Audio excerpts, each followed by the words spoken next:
Hey guys, what's up out there? Dave Duford, Final Expense Agent Mentor at feagentmentor.com. Got to silence the old phone here so we don't get distracted with anybody calling. Hope you guys had a good weekend. Thank you so much for joining me yet again on today's 12 p.m. Eastern, no BS, Final Expense Sales Training for Final Expense. A little redundant there. But it is Monday after all, and hopefully you'll allow me a few mistakes here and there. So hope you guys, like I said, had a great weekend. I have, for one, have not. I am started what I call a ketogenic diet. Essentially, the concept is no carbohydrates whatsoever. I think I started on Saturday. It's all kind of a haze. It's all blended together. I love carbs. I love to eat. I am a reformed big person. I've been up and down many times in my life, and I've decided to I've lost about 35 pounds over the past year and have been continually losing and kind of been plateaued for the last couple of months. Completely my fault, to be honest with you. But I've been slowly, I would call it recompositioning my body. I'm down like 2 dress sizes or pant sizes from about 5 pounds, 4 pounds lost over the past couple of months. So I know I'm losing weight. I'm doing really well, but I need to step it up the next notch. So I opted to do what's called a keto diet, which essentially eliminates all your carbohydrates with the exception of green vegetables. I do have 4 ounces of sweet potato a day. And the concept is to put your body into a mode in which you actually consume fat, and your body switches over to ketosis, where instead of preferentially burning glycose and sugar, which is broken down from carbohydrates, your body preferentially burns fat that you supply through butter and coconut oil and red meat, all the lovely things that you'd love to eat. You think so, but then when all you eat is that, it actually gets to a point of disgust. So I'm there, but I'm making it. And last night I had what they call supposedly the keto flu. It's where you get really sick. My stomach was upset. I just felt like I had total brain haze. And this works very well, guys, for you guys doing it. I took a glass of water, 16 ounces, and a half teaspoon of baking soda. And that knocked out my stomach pain instantly, and I was able to get in my last meal, which I'm on a caloric deprivation diet, and will be losing a lot of weight if I keep this up, which I will. Definitely will. And because in about a month, I'm going on a beach vacation, and I'm getting ready, and I'm getting serious here in the last couple of weeks. So cross your fingers, wish the best for me. So again, if I sound a little weird, we'll blame it on that. Okay. Okay, so thanks for joining, guys. Today's topic for my No BS sales training is what I would have done differently if I were able to start over knowing what I know now in the final expense business. So I'm hoping that today's training will be a little bit more, I don't know, insightful. We'll offer some hopefully good lessons from how this business is and what I've learned from it. With the goal of helping you guys, especially you newer guys, maybe first year or two, and what you can do to avoid some of the pitfalls that I've experienced. I'm the kind of guy that my lessons are best learned by screwing up, and I'm kind of I got to do this myself to really learn from it. I think we're all like that to an extent, but there are some of you, I'm sure, who are smarter than that and can learn lessons without necessarily committing the act of screwing up. So that's really the goal of today, is to look back at some of my mistakes and things that I purposely, well, maybe not necessarily purposely, but things I did consciously or maybe unconsciously that slowed down my progress into this business. Because looking back, seeing what I've done, my progress could have been substantially quicker, substantially faster if I'd done a few things differently. So looking at my little list here of things to talk about today. The one thing I will say before I get started is the one thing I did absolutely 100% right is that I started this business off as a broker. And this is very, very important. When I got into final expense, and I got into final expense as soon as I got a life insurance license, so there was no stumbling across life insurance to get to the point of, hey, there's this thing called final expense. I started right in the final expense business. And hey, Chris Guston, hey, you're welcome, man. Glad you enjoy the stuff I put out. Hopefully it does help you. And the one thing that I did was research the marketplace and learn from the very beginning about how important it was to represent a multitude of products. Luckily, as we'll learn throughout this whole process, this whole video today, a lot of my successes and failures in this business have been caused by this thing up here, the brain getting in the way of what works and what is proven to work. But part of my mentality has always been, you know, if I'm going to sell, I want to sell the right way, not in some canned fashion that's good for me only or biased to me only. And part of that research process of looking at the different options for selling final expense was the obvious realization that brokering was the superior choice to go with. Meaning, as a broker, we represent a multitude of products. And it was very obvious upon looking at some of the captive options out there that captivity in this final expense business reduces the number of sales you make. It reduces your commission. You deal with a whole set of office politics that you may not want to deal with. You're required to do things. You're kind of strung up and supposed to act a certain way and do things a certain way, all while not making as much money. I just didn't like the idea of that.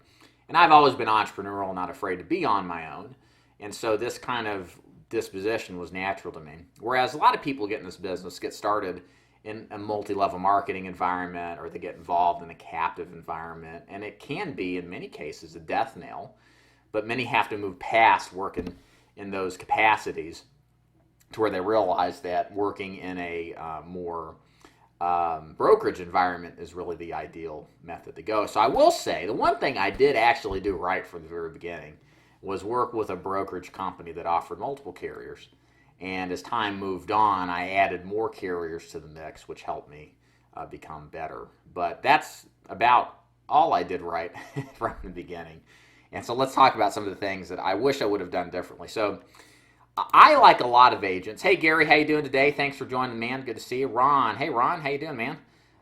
Even though I'm in the background, I appreciate you having the heart of a teacher. Yes, I appreciate that, man. I do. Actually, I'm a personal trainer, which is why I mentioned all the fitness stuff in the beginning. So teaching is kind of the name of the game, but I thank you for acknowledging that, and I'll try to live up to that the best I can. So the first point I wanted to mention here, what I would have done differently, as I look back now. And what's funny is that what I do today, and I told several agents this last week, I do exactly the same thing now as I did when I started off. But the point between today and 6 years ago, there's a lot of ups and downs and a lot of experiments that most of them failed and took me out of the business one time, and things that I did to cause my own personal demise. That's funny to get.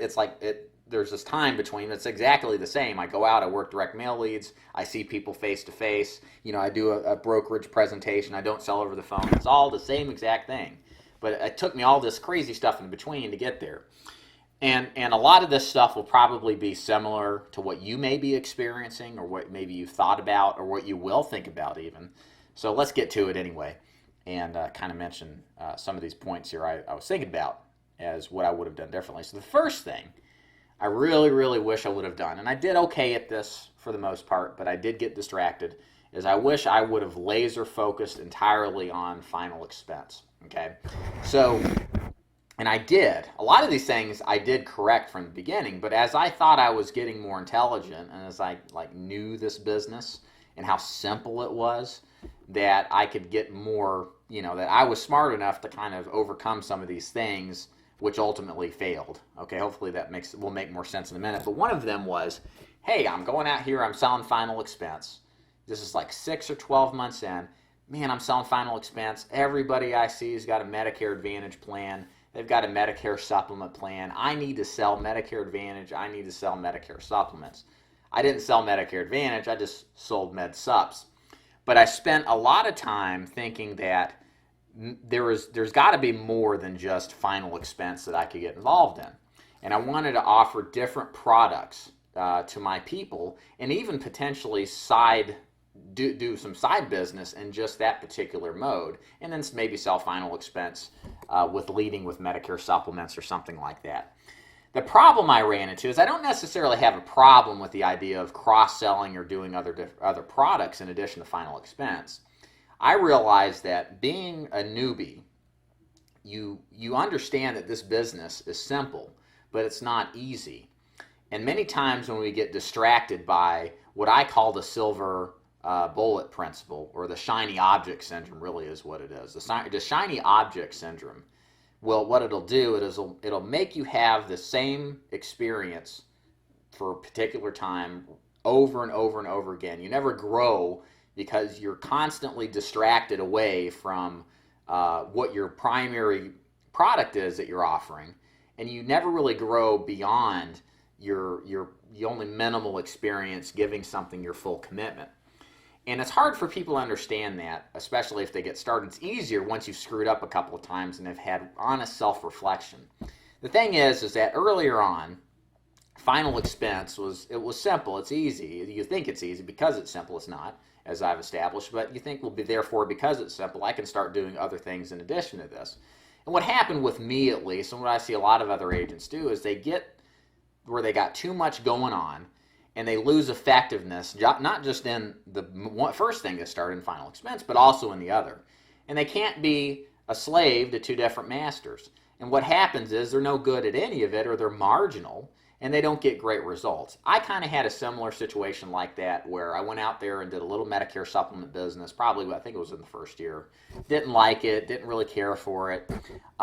Did too much research, trying to figure out how I could get transitioned into that or picking it up, and all the while it detracted from my final expense sales. Again, I repeat, this is not some sort of rant on why you shouldn't do anything but one particular product.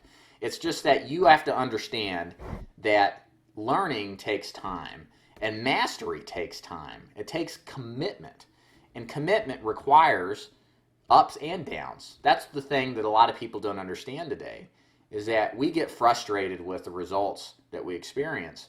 But that's all, in the scheme of things, where hindsight is 20/20, of course, that's all part and parcel to becoming a master at something.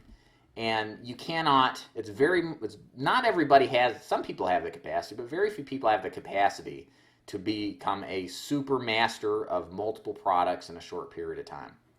And so, therefore, looking back as I do now, and there's a couple other things I'll glean into here in a minute, mastering final expense, not just for a 6-month period of time, but for my entire career, should have been my primary focus for all of it.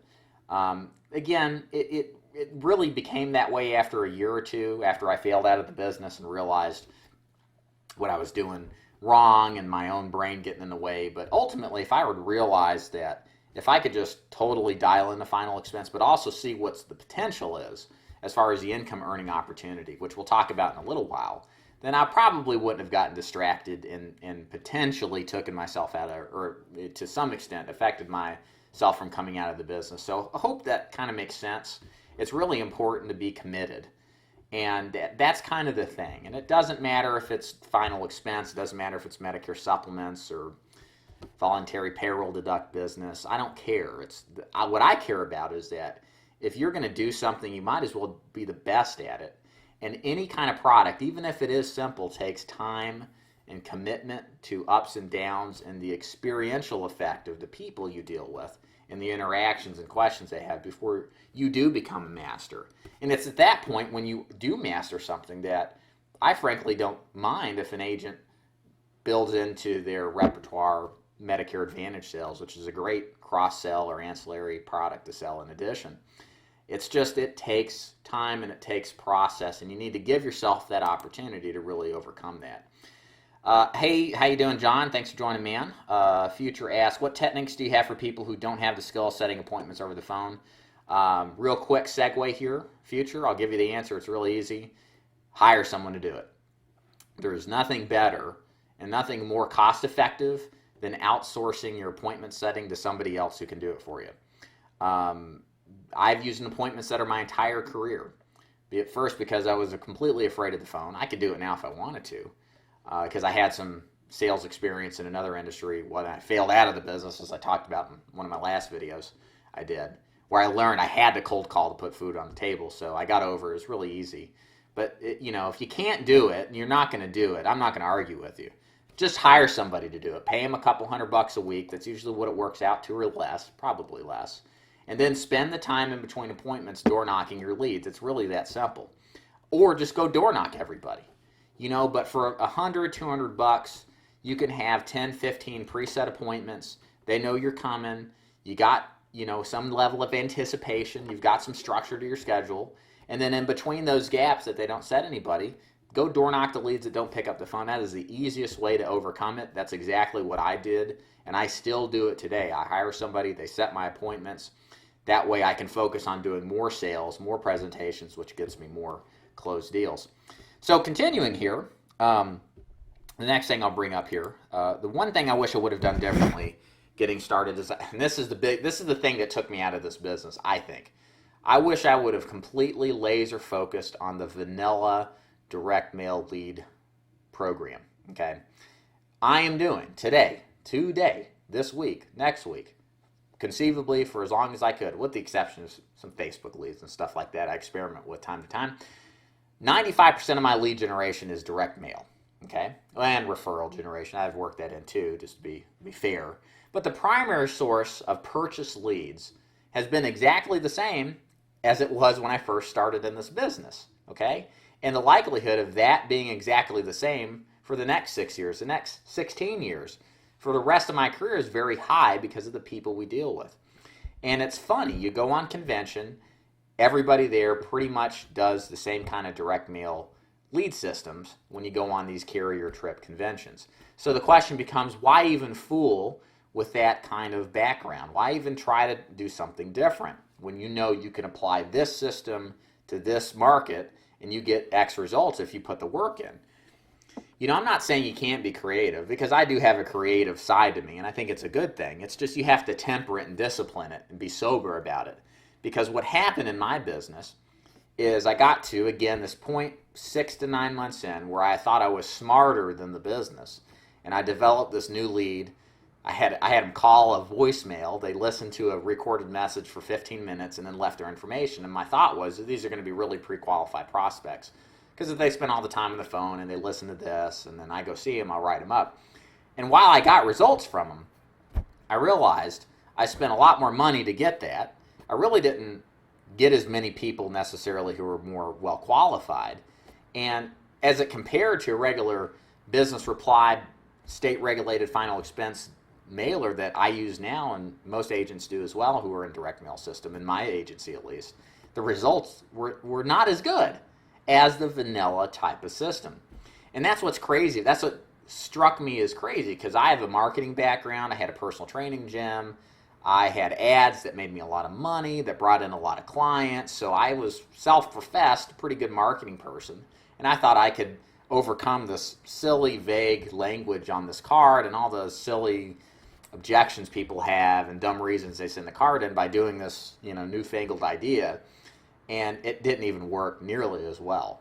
And that's what's crazy about this, is that what I realized in my maturity in this business is that, and really through recruiting others, because other people I've realized have the same kind of desires. They want to do something better than this direct mail system. They don't want to sit down and have people who think it's free, or they're deadbeats that can't afford anything, and but they want to get around that. And they've tried, and they'll try other things, and they'll spend money that doesn't result in anything. And I've seen it again and again and again. And that's when I realized that if you look back from 2011, when I've been in this business, the direct mail system has been around for 30 years. Why is it that we're using the same thing 30 years later? And that's lack of maturity and perspective I did not have at the time, is why I made the crucial mistake of thinking I could improve it. Because, trust me, over the last 30 years, from 2011 to the 80s, I'm sure hundreds of people had tried these newfangled ideas and new lead systems and didn't get results either, many of them leaving the business like I did ultimately because I was tapped out and broke.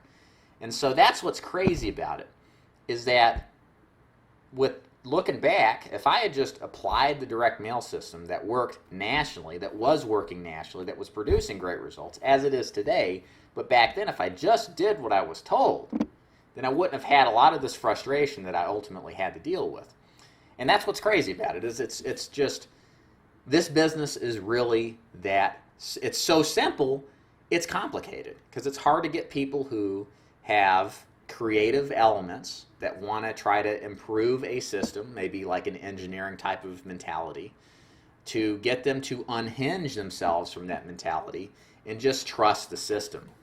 And again, I know lots of guys that have failed out of the business or have spent unknown amounts of money that have cost them a lot of time and effort to really yield very minimal results, when this thing right here actually just works just fine if they just follow it and find another hobby or creative outlet to relieve themselves of that. Let's see here. A couple other points I want to make here. Speaking of the engineer element, that to me was a big thing for me. I am creative. I don't take things on faith. I am somebody who is skeptical, and I try to find ways to improve systems. And that's how I came into this business. And with what I realized, and I kind of already mentioned this, I wish I would have disciplined that tweaking mentality, trying to alter the system to better it, and would have accepted the fact that certainly there are others like me, which I didn't really think about at the time, who maybe have done the same thing. So why try to do anything different? Because it's counterintuitive to really all other kind of marketing. I mean, that's all we're shown now is how great Facebook marketing is, how great internet marketing is, and how big this market is, and all these weird new technological ways to generate leads, and the old boring stuff is really truly what works well, and it doesn't sit well, and it's hard to believe that, which is why I ultimately tried to do something different. And again, what I wish I would have done is had the ability to temper that mentality, which I do now. I'm still very creative. I'm more creative in my recruiting efforts, my YouTube videos. This is kind of my creative outlet, putting up products and projects together and stuff like that to help agents.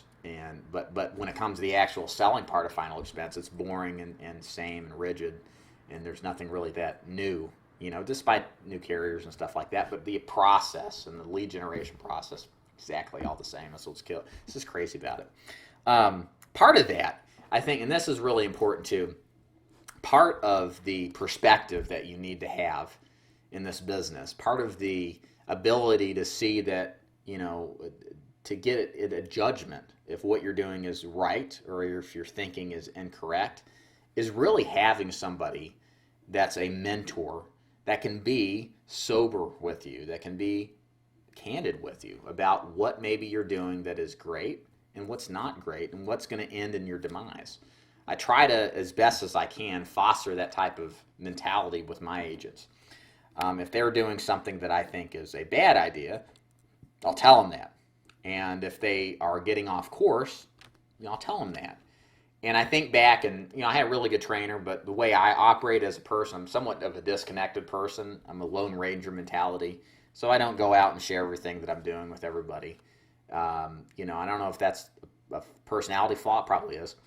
But when I was doing all this whole grandiose scheming of putting together this direct mail lead program and spending all this money I didn't have on it to try out an idea, I didn't have somebody to throw the idea off of.